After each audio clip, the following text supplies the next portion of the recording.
One of my biggest fears is that we get a dog and then have a kid and then the dog just is not compatible with baby life. One of my biggest fears of that manifesting was in our dog jumping on people or barking when someone's at the door. For that reason, it was really important to me to have a plan from the get-go around how we were going to make sure that Vigo did not get overexcited when someone was at the door and how we could try and teach neutrality to him in terms of someone coming into the home. When you have a puppy, the very natural inclination for people who visit is that their voice goes very high pitch and they go, "Oh my God, it's a puppy.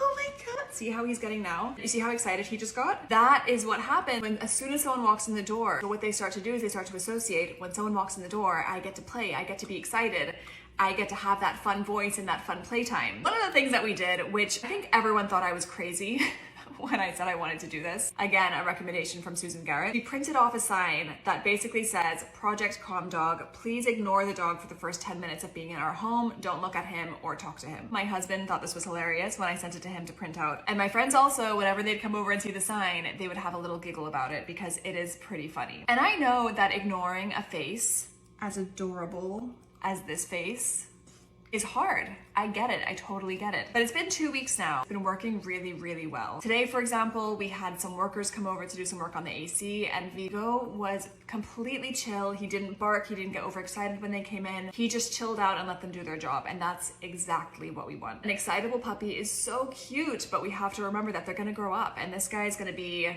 40 to 50 pounds depending on how big he gets. And while jumping up and barking and getting excited is super cute for someone as little and tiny and baby-like as he is, it's going to be significantly less cute when he's grown up and when potentially we have a baby sleeping in the house. The other thing that we did, which was really hard, is my husband also enforces this rule. So when he gets home from work, he comes in, he pretty much ignores Vigo, he goes and gets dressed, he waits 5 minutes and then he comes and says hi. This means that we don't get that greeting that I think a lot of people love from their dogs, where their dog runs up to them and gets super excited. And I totally get why people love that. And this approach might not be right for everyone for that very reason. But considering where we want to take our dog and the family that we want to have, this was just, it was a sensible setup for us. Again, we're only 2 weeks in, so I don't know if in a month's time when we have guests, he will freak out and panic.